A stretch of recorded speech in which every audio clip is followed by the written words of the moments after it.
또 새 영을 너희 속에 두고 새 마음을 너희에게 주되 너희 육신에서 굳은 마음을 제거하고 부드러운 마음을 줄 것이며 올 10월 22일은 1844년 10월 22일 예수께서 하늘 지성소에서 대속죄일 봉사를 시작하신 지 180주년이 되는 날이었습니다. 하늘 지성소 봉사가 끝나면 예수님이 재림하십니다. 노아 홍수 때 주신 은혜 기간 120년에 비교하면 한 배 반의 세월이 넘게 은혜의 시간이 연장되고 있습니다. 인류에게 흑암이 넘칠 때마다 하나님은 복음을 선포해 주셨습니다. 에덴의 사망 선고를 받은 아담과 하와에게 하나님께서 구속의 경륜을 선포해 주셨습니다. 이스라엘 백성들이 범죄할 때마다 하나님은 선지자들을 보내셔서 심판의 기별을 외치게 했습니다. 그러나 그 심판의 기별은 복음을 받아들이게 하기 위한 것이 바로 심판의 기별이었습니다. 죄가 넘칠수록 기별도 많아졌습니다. 죄가 많은 곳에 은혜가 넘칩니다.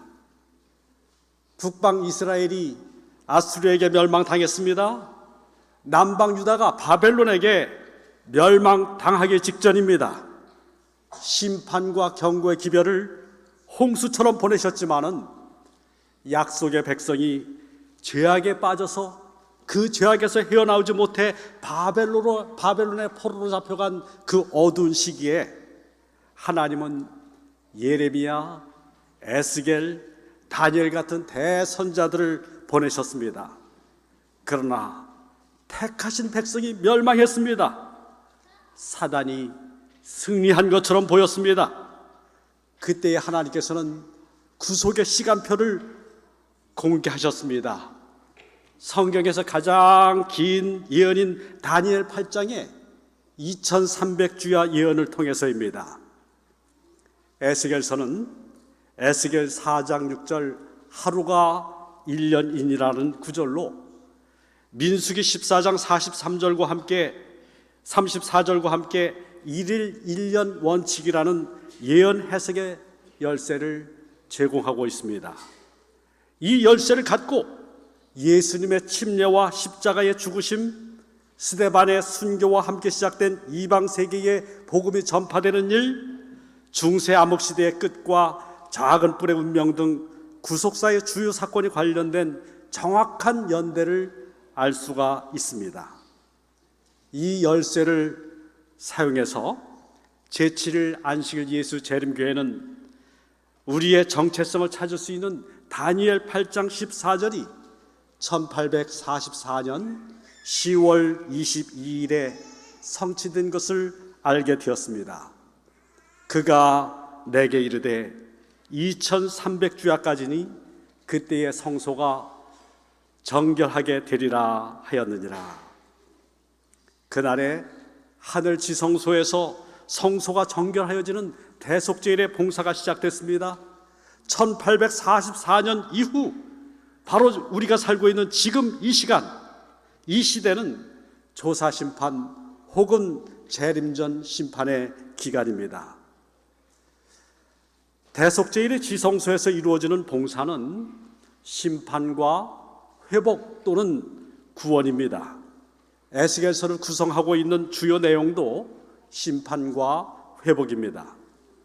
전체 48장으로 이루어진 에스겔서에서 1장부터 32장까지는 가장 많은 부분을 차지하고 있는 주제가 심판입니다. 에스겔서를 펼치자마자 첫 부분인 1장부터 11장에서 여호와의 영광이 더럽혀진 그분의 성전을 찾아오셨습니다. 그리고 언약적 소송을 제기하시고 성전과 예루살렘을 그 여호와의 영광께서 떠나셨습니다. 32장까지 거의 모든 부분이 이스라엘의 죄를 나열하고 있습니다. 심판받을 것이라는 경고로 가득 차 있습니다. 나열된 죄들을 살펴보면 차마 하나님이 견디실 수 없는 것들입니다. 차마 입에 올리기 거북한 죄들이 그 속에 많이 있습니다. 에스겔은 이들을 음녀라고 불렀습니다. 아수르인, 갈대아인, 애굽인, 심지어는 길 가는 행인들에게까지 자기 돈을 주워가면서 유혹하는 음녀로 하나님의 백성을 표현했습니다. 하나님이 그들을 떠나시고 심판하시는 것은 너무나 당연했습니다. 영적인 이스라엘이라고 불리우는 우리는 어떠합니까? 우리의 아름다운 성전 어디를 보아도 우상은 보이지 않습니다. 우리의 예배의식은 경건합니다. 찬양 소리는 드높습니다. 이만하면 정말 훌륭합니다. 우상 숭배에 빠져 멸망당한 이스라엘 사람들과는 다르다고 자부할 만큼 우리는 참으로 좋은 훌륭한 예배를 드리고 있습니다. 그런데 이제 하나님이 궁극적으로 거하기를 좋아하시는 바로 그 장소, 우리 마음의 성전을 들여다보십시다. 일상의 생각이 진정 경건합니까? 우리의 마음이 찬양으로 가득합니까? 하나님보다 사랑하는 것이 정말 없습니까? 하나님만 최고로 사랑하고 있습니까? 마음이 돈, 건강, 학문, 지위, 평판, 취미, 가족, 패션 등 세상 일로 가득 차서 하나님이 좌정하실 자리는 있는지요? 세상 염려로 가득 차서 하나님의 자리가 없으면 하나님은 떠나실 수밖에 없습니다. 하나님은 우리를 그렇게 사랑하시고 우리를 짝사랑하시는데, 우리와 연애하시는데 우리가 다른 것들을 사랑한다면 우리가 바로 음녀입니다. 하나님은 마음이 아수르, 바벨론에 가 있었던 그 사람들을 그곳에 가서 살도록 해주셨습니다. 세상에 정신이 팔려서 하늘을 그리워하지 못하고 하늘을 사모하지 못한다면 하나님은 그 사람을 하늘로 데려가지 못하시고 부득이하게 이 땅에 그냥 내버려 두실 수밖에 없습니다. 이것이 심판입니다. 그런데 심판의 기별을 에스겔서에서 발견하게 될 때 우리는 특별한 점을 찾아볼 수 있습니다. 에스겔 28장입니다. 에스겔 28장 11절로 19절에는 하나님이 심판하시고 멸망하시는 특별한 대상이 나옵니다. 그 대상은 두로왕 배후에 있는 우주적인 악한 존재인 타락한 그룹 천사입니다. 이사야가 말하고 있는 루스벨입니다.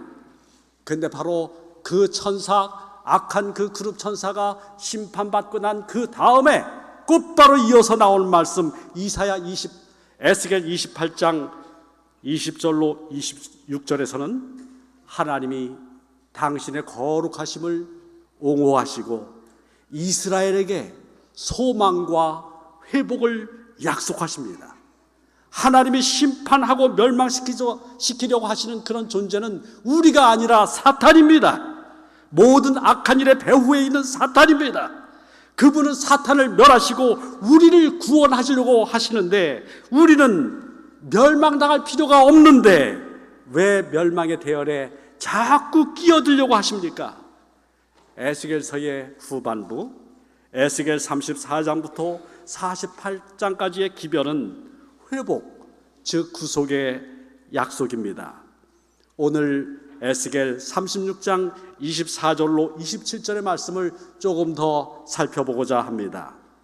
에스겔 36장 24절, 내가 너희를 여러 나라 가운데서 인도하여 내고 여러 민족 가운데서 모아 데리고 고국 땅에 들어가서, 하나님의 심판의 막대기로 매맞은 이스라엘은 여러 나라 여러 민족 속으로 흩어졌습니다. 디아스포라가 되었습니다. 하나님은 그들을 회복시켜 주셨습니다. 그들이 새로 지은 그 초라한 성전에 우리 구주께서 찾아오셨습니다. 우리 구주께서 그곳에서 사람들을 온전케 하고 화목케 하시는 그와 같은 역할을 하셨습니다. 매를 맞고도 정신 차리지 못하는 그 더러운 백성들을 친히 구원해 주셨습니다. 깨끗하게 해 주셨습니다. 25절, 맑은 물을 너희에게 뿌려서 너희로 정결하게 하되 곧 너희 모든 더러운 곳에서와 모든 우상 숭배에서 너희를 정결하게 할 것이며, 맑은 물을 뿌려 더럽고 우상으로 가득 찬 우리 마음의 성전을 거룩하게 해 주십니다. 십자가에서 흘리신 그 보혈이 우리 죄를 덮을 때 우리는 더 이상 더럽지 않습니다. 정결합니다. 십자가에서 단번에 우리의 죄를 해결하신 그 하나님은 죄에 대해서는 죽고 의에 대해서는 사는 길을 마련해 주셨습니다. 바로 그것이 26절의 말씀입니다. 또 새 영을 너희 속에 두고 새 마음을 너희에게 주되 너희 육신에서 굳은 마음을 제거하고 부드러운 마음을 줄 것이며, 하나님이 우리 속에 두시려는 그 새 영은 27절에서 하나님의 영입니다. 성령입니다. 오직 성령만이 우리에게 근본적인 변화를 가져다 주십니다. 다윗은 하나님이여 내 속에 정한 마음을 창조하시고 내 안에 정직한 영을 새롭게 하소서, 나를 주 앞에서 쫓아내지 마시며 주의 성령을 내게서 거두지 마소서, 이렇게 기도했습니다. 우리에게 필요한 것은 작은 개선이 아닙니다. 교육과 훈련을 통해서 뭔가 바꿔보려고 노력하는 그것이 전부가 아닙니다. 그것들은 약간의 변화를 가져올 수 있을지 모르겠습니다. 그러나 하나님께서 우리들에게 가져오시려고 하는 것은 우리가 생각할 수 없는 어마어마한 것입니다. 바로 하나님께서 이루시려고 하는 그 행동에 대해서 예레미야 선지자는 말했습니다. 구수인이 그의 피부를, 표범이 그의 반점을 변하게 할 수 있느냐? 할 수 있을진데 악에 익숙한 너희도 선을 행할 수 있으리라. 인간의 모든 노력은 전혀 쓸모가 없다는 뜻입니다. 성령을 통해서 하나님이 새 마음을 주셔야 합니다. 성령을 통해서 하나님이 주시려고 하는 것은 예수 그리스도의 마음입니다. 오늘 참으로 찬미 부르는 어린이들의 노랫소리 가운데서, 그 가사 가운데서 깊은 감동을 받았습니다. 예수님처럼 살고 싶습니다. 예수님처럼 되고 싶습니다. 다른 말로 말하자면 신의 성품에 참여하는 그 같은 사람이 되기를 원합니다. 예수님의 마음, 신의 성품은 예수님의 탄생 과정을 거쳐야 합니다. 성령으로 잉태되신 예수님처럼 성령으로 다시 태어나야만 신의 성품에 참여할 수가 있습니다. 인간의 모든 문제는 죄의 문제, 마음의 문제입니다. 하나님은 새 마음을 주심으로 우리의 죄 문제를 해결하십니다. 대속죄일에 하나님은 회개한 모든 죄인들의 죄를 도말하십니다. 구약시대의 대속죄일은 불완전하기 때문에 매년 그때가 되면 반복적으로 짐승을 잡아야만 했습니다. 그러나 역사상 맨 마지막에 있는 1844년에 시작된 그리스도의 하늘 지성소 봉사가 끝나게 될 때 죄의 도말은 특별한 의미를 갖고 있습니다. 에스겔 36장 31절입니다. 그때에 너희가 너희 악한 길과 너희 좋지 못한 행위를 기억하고 너희 모든 죄악과 가증한 일로 말미암아 스스로 밉게 버리라. 스스로를 미워하겠다는 말씀입니다. 자기를 학대하면서 쾌감을 느끼는 것이 아닙니다. 진정으로 죄를 뉘우치고 죄를 미워하는 것입니다. 죄를 변명하지 않습니다. 실물교훈 158쪽에 그리스도께서는 자기 자신이 죄인임을 아는 자만을 구원하실 수 있다 했습니다. 27절, 에스겔 36장 27절입니다. 또 내 영을 너희 속에 두어 너희로 내 율례를 행하게 하리니 너희가 내 규례를 지켜 행할지라. 우리 마음속에 거하시는 성령 하나님이 하나님의 법을 즐거워하게 하시고 우리 마음판에 하나님의 법을 새겨주십니다. 그리하여 우리가 하나님의 법을 지킬 수 있게 됩니다. 순종은 성령을 통해서 하나님이 인간 안에 역사하심으로써 이루어집니다. 에스겔 36장 24절로부터 27절의 말씀을 자세히 읽어보십시오. 여기에는 한결같이 하나님의 약속이 하나님이 주어로 되어 있습니다. 내가 인도하리라, 내가 정결하게 하리라, 내가 주리라, 내가 제거하리라, 내가 너희로 행하게 하리라. 하나님이 모든 것을 하십니다. 하나님 바로 그분이 우리의 성화와 구원을 책임지십니다. 우리가 해야 할 일은 하나님께 믿음으로 맡기는 것입니다. 하나님께 굴복하는 것입니다. 하나님이 주도권을 갖고 내 생애를 인도하시도록 내어 맡기는 것입니다. 대속죄일의 복음은 이것입니다. 하나님이 답입니다. 예수님이 이루십니다. 성령께서 우리에게 새 마음을 주셔서 새 사람이 되게 하십니다. 우리가 그렇게도 간절히 원하고 기도하는 새 마음을 갖는다는 것은 회개에 따르는 특별한 감정에 휩싸이는 것이 아닙니다. 환각 상태에 이르는 것이 아닙니다. 복음전도 286쪽입니다. 나는 계시를 통해서 많은 사람들이 회개에 관하여 혼동된 개념들을 가지고 있는 것을 보았다. 그들은 거듭나야 한다, 새 마음을 가져야 한다, 이와 같은 등의 말을 설교단에서 반복하는 것을 종종 듣게 된다. 어떤 영혼들은 하나님의 간합하심을 받았다는 뚜렷한 증거를 기다리면서 여러 해 동안 슬픈 심정으로 살아왔다. 하나님께서는 저들이 죄에 대하여 염증을 느끼고 세속적인 쾌락을 추구하는 욕망을 버리고 간절한 마음으로 하나님을 찾기로 결심할 때에 이미 저들을 받아주셨다.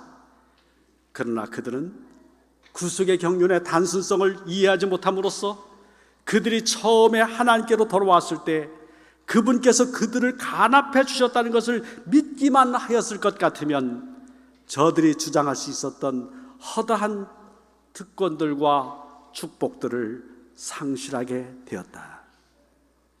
우리는 감정이나 어떤 특별한 경험을 기대할 것이 아니라 하나님의 약속들을 굳건하게 붙잡고 성취해 주신 것으로 감사하며 주장해야 합니다. 에스겔서의 마지막 부분인 40장부터 48장은 에스겔이 대속죄일에 받은 계시입니다. 계시 속에 여호와의 영광이 그분의 성전으로 돌아왔습니다. 그분이 거룩한 도성 예루살렘에 머무십니다. 여호와 샴마라고 하는 말씀, 여호와께서 거기 계신다는 말씀으로 에스겔서는 끝을 맺습니다. 완전한 회복, 완전한 구원입니다. 하나님과 함께 영원토록 사는 것입니다. 그런데 에스겔의 기별은, 그 예언은 아직 온전히 성취되지 않았습니다. 이스라엘은 가나안 땅에 돌아왔지만 메시아를 배척했습니다. 예루살렘은 다시 불타버렸고 그들은 다시 전 세계로 흩어졌습니다. 지금 그들의 후예인 이스라엘이 무서운 전쟁을 치르고 있습니다. 타락한 그룹 천사가 지금 펄펄 살아서 죽음의 공포의 도가니 속으로 인류를 밀어넣고 있는 것처럼 보입니다. 그러나 영적인 눈을 뜨고 보시기 바랍니다. 180년 전에 시작된 하늘 지성소 봉사는 끝납니다. 그날 틀림없이 이 말씀이 선포가 됩니다. 불의를 행하는 자는 그대로 불의를 행하고, 더러운 자는 그대로 더럽고, 의로운 자는 그대로 의를 행하고, 거룩한 자는 그대로 거룩하게 하라. 그날에 설 사람은 누구입니까? 여호와 샴마, 여호와께서 계시는 그곳에 거할 자 누구입니까? 오늘 하나님의 말씀이 대답해 주십니다. 또 내 영을 너희 속에 두어 너희로 내 율례를 행하게 하리니 너희가 내 규례를 지켜 행할지라. 내가 너희 조상들에게 준 땅에서 너희가 거주하면서 내 백성이 되고 나는 너희 하나님이 되리라. 나는 너희 하나님이 되리라. 말씀을 마치겠습니다.